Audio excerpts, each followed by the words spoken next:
y répondre. Alors, sans plus tarder, je passe la parole à Paris, à Pierre-Olivier Naud, qui est le président du MEDEF 31 et qui a le plaisir d'ouvrir cette soirée.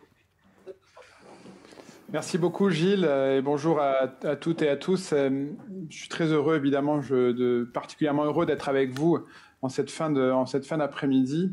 C'est évidemment un exercice très particulier que de faire mon premier Topéco en visio. C'est comme ça, c'est l'année de l'agilité et de la distance. On est tous habitués maintenant, même si on a très très envie de se déshabituer. Vous vous doutez que j'aurais voulu saisir cette occasion pour vous rencontrer physiquement et parler avec vous de cette année si spéciale et échanger nos expériences et comprendre encore vos attentes et vos besoins. C'est partie remise, c'est certain, et bientôt, c'est sûr. J'ai néanmoins le privilège de me trouver en compagnie de Raphaël Enthoven dans ce studio. Et je vous remercie, Raphaël, de nous apporter... Merci à vous, c'est moi qui suis content d'être ici. Merci beaucoup de nous apporter ce moment de respiration, un moment utile, je crois, grâce auquel, si on peut dire, nous allons essayer en quelque sorte de prendre du recul pour prendre de l'avance. Et vous allez nous parler de vous, enfants du XXe siècle et philosophes du XXIe, et de nous tous, humains, citoyennes et citoyens, entrepreneuses et entrepreneurs, manageuses et managers, pour qui le risque, la prudence et l'audace sont les ingrédients favoris de la vie. Et c'est bien de cela que nous allons parler ce soir. Alors, un privilège que je n'ai pas en revanche, c'est celui d'être avec vous, je viens de vous le dire. Avec vous, d'abord, nos chers partenaires, sans qui cette soirée ne serait pas possible. Grégory Corbière, directeur général de BMW Pelleras à Toulouse, toujours là depuis si longtemps. Merci beaucoup, Greg, d'être avec nous. Olivier Castro, qui pilote AG2R La Mondiale dans notre belle région. Merci beaucoup, Olivier, d'être derrière nous ce soir et encore cette année. EDF, avec toi, Olivier Roland, directeur régional commerce, également très fidèle à nos événements et au MEDEF en général. Et désolé, Raphaël, pour mon goût du calembour, et c'est mon seul point commun avec Isidore. Mais avec EDF, vous serez deux à nous éclairer ce soir. Pardon. Et puis, bien sûr, le SAMSI, la santé au travail, représenté en plateau par vous, Antoine Lefort-Lavozelle, directeur général, je crois bien, et présidé par toi, cher Bernard Caux, qui nous regarde. Une année ô combien importante pour toi, la santé des chefs d'entreprise et de leurs équipes d'abord, tellement mise à mal cette année, et puis la fusion avec l'Astia, que le MEDEF a appelé de ses voeux. Tu as conduit ce projet avec Pierre Legrand, son président, que je remercie également, dans un grand esprit d'équipe, de synergie, avec une grande intelligence et un sens profond d'autrui. Merci pour tout, cher Bernard, du fond du cœur, pour toutes ces années d'engagement. Et j'ajoute bien sûr un grand merci à nos partenaires techniques et savoir-faire, à BAC, chez qui tout se passe aujourd'hui, à Toulouse et à Paris, l'agence YE et l'IFAG, École de Management. Mais ce qui me manque le plus, je le disais, c'est d'être avec vous toutes et tous. Se voir ce soir aurait été l'occasion de parler avec vous de trois choses qui me paraissent essentielles. 1. Cette crise est ce qu'elle interroge chez nous, femmes et hommes d'abord, notre façon de vivre, de consommer, d'aller et venir, de mépriser manifestement trop l'environnement. Peut-être que vous nous parlerez, Raphaël, aussi de l'audace dont pourrait faire preuve la majorité des humains en se remettant en question. Je ne sais pas. 2. Cette crise est ce qu'elle interroge chez nous, Européens et Français. Se parler sans s'engueuler, faire bloc et être solidaire, obéir un peu, continuer de désobéir aussi, avec parcimonie peut-être. Surtout être capable de regarder nos régions, nos métropoles et nos villes depuis Paris et Bruxelles pour bâtir un projet coordonné et cohérent. Le plan européen de relance est la preuve d'une intégration en bonne voie, c'est vrai, et d'une capacité à se projeter au-delà de sa propre nation pour le bien de toutes et tous. Mais ce plan et sa déclinaison française France Relance posent des questions. Comment vont se passer le déploiement et la mise en œuvre ? La PME du bâtiment de Saint-Gaudens va-t-elle facilement pouvoir en profiter ? L'entreprise de chimie de Nailloux va-t-elle trouver les projets finançables par ce plan ? Le fleuriste de la rue du Thor à Toulouse peut-il se sentir concerné ?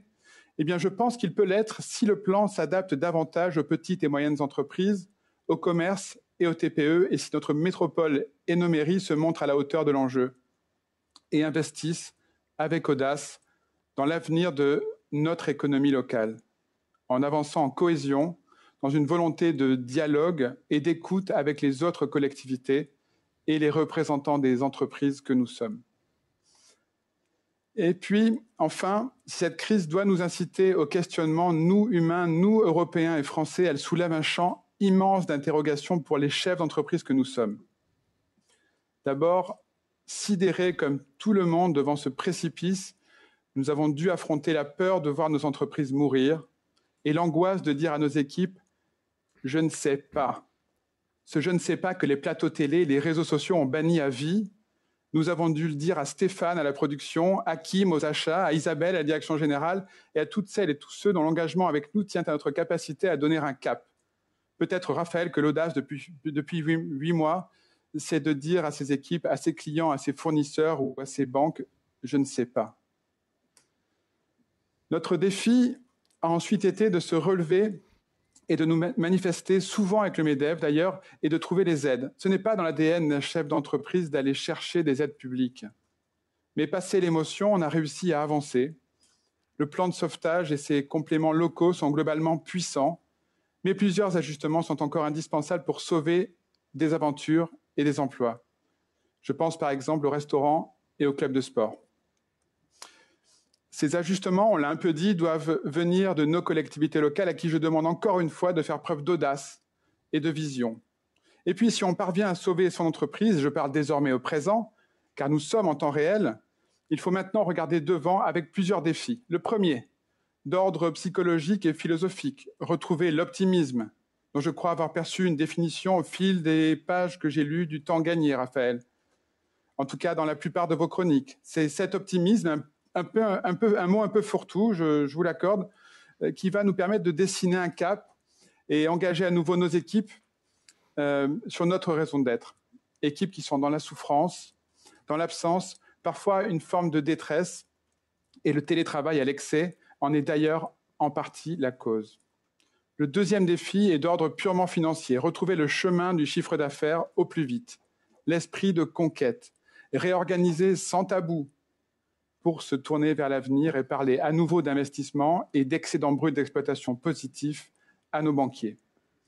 Le troisième défi repose sur notre capacité à faire dardard sortir des projets fléchés par le plan de relance. Je le disais, le plan est bien conçu pour les plus gros, mais les entreprises adhérentes du MEDEF ont en moyenne seulement 45 employés. Ce sont des PME qui ont besoin d'une véritable ingénierie de projet pour pouvoir prétendre au plan France Relance. Je le dis ici, le MEDEF est là pour vous aider. Le quatrième défi, enfin, saisir immédiatement la perche qui nous est tendue, cette espèce de seconde chance pour accélérer la transformation de nos modèles par le digital et prendre à bras-le-corps, enfin, la question de la transition climatique. Bref, sur tous ces défis, et surtout le dernier, Toulouse et la Haute-Garonne ont une carte à jouer. Nous avons su créer l'Oncopole sur le site AZF en ramenant la vie sur un lieu de mort. Nous devons non seulement demeurer le centre du monde aéronautique, le devenir sur le spatial, bomber le torse, créer, imaginer et conquérir pour être la première de la classe de la relance. Je pense à l'industrie et son usine 4.0, à l'intelligence artificielle, aux mobilités, à la santé, à l'alimentation et aux circuits courts, aux bâtiments et à la ville de demain, au tourisme intelligent, au commerce réinventé, aux formations qui vont avec, bref, à ce brin de folie qui fait parfois qu'on se traite de cons à peine qu'on se traite, mais qui nous fait penser un peu différemment, qui nous inspire et qui nous donne envie d'avancer. Merci beaucoup, je vous souhaite une excellente conférence et j'écoute avec attention, cher Raphaël. Merci Gilles, la parole est à toi. Merci beaucoup Pierre-Olivier pour ces mots d'espérance. En tout cas, on commence à voir un horizon qui se trace devant nous.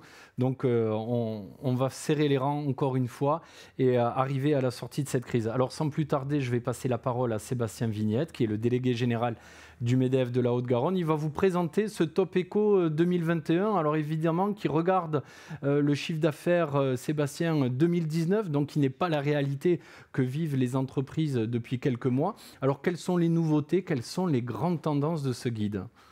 Merci Gilles, et effectivement, tu l'as dit, c'est toute la difficulté. Bonsoir à